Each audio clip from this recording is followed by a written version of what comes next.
I probably haven't gotten back to church if I hadn't found a church who accepted me fully, wholly as I am, without editing myself or excluding parts of myself. That would have been a deal breaker.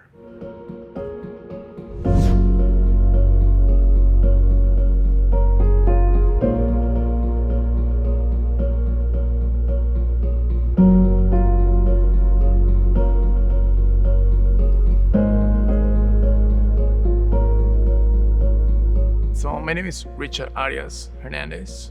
I am an associate professor at the School of Information at UBC.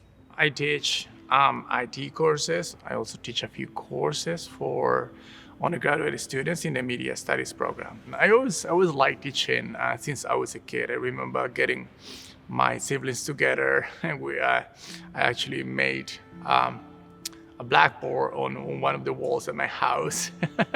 I was teaching them English or some other stuff, some other subjects. It was just like games, but I always loved teaching since I was a kid. And later on, I learned that I was actually not bad at it. I grew up in Bogota, Colombia. Yeah, I have a great family. Growing up with this many siblings was a lot of fun, as you can imagine. We grew up 6, and we're now down to 5. One of the things that actually brought me originally to St. Andrews-Wesley 6 years ago was not having one of my best times in my life. One of those things was my sister's passing. Yeah, that was 6 years ago.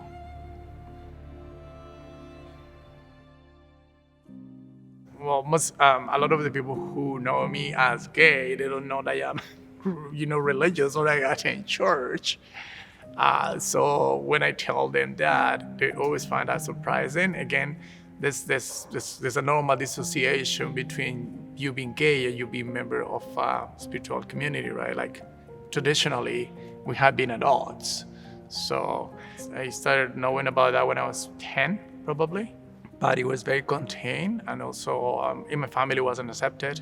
I grew up going also to religious educational institutions. So my high school, it was, run by priests, Catholic priests. So I got that message everywhere. So I basically, contained that part of me. I was basically not a sexual being during all of those years. It was just like me being the person whoever else wanted me to be and playing the game. Until I got tired of it.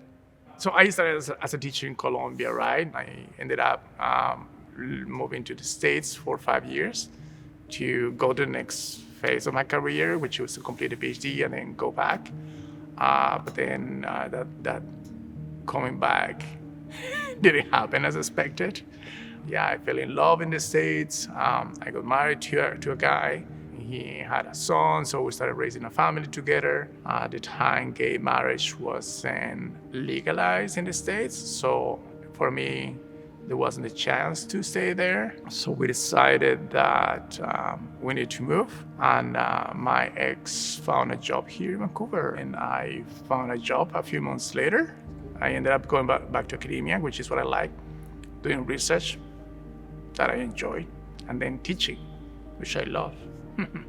I found myself happy when I thought I considered that I was fully realized as a person. I was fully out. I was fully living the life that I wanted, married, raising a kid. I never thought about the possibility of raising a kid.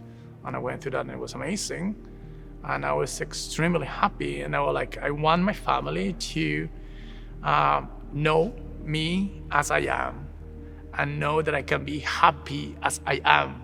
That gave me the courage to go back to Colombia, to come out to my mom and my dad. That was the hardest part. My mom and my dad are still struggle with that today.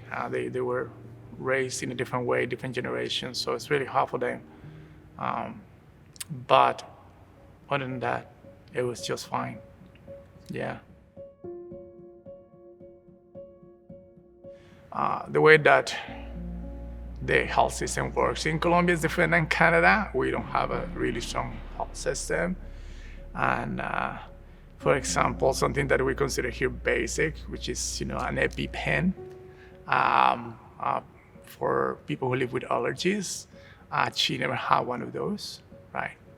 It's hyper expensive in Colombia. You want to get one of those, not covered by insurance.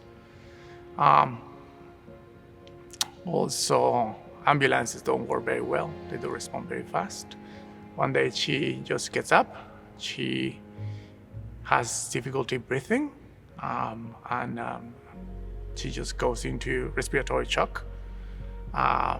My relatives who were with her at the time try to, do CPR. They call ambulance. Ambulance takes too long.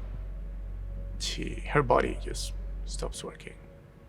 That was just the start of things, of a rough year. I got divorced. I was going through a separation. That was so hard on me. So at some point, I thought I was gonna be without a job. And I was alone, so I found myself alone.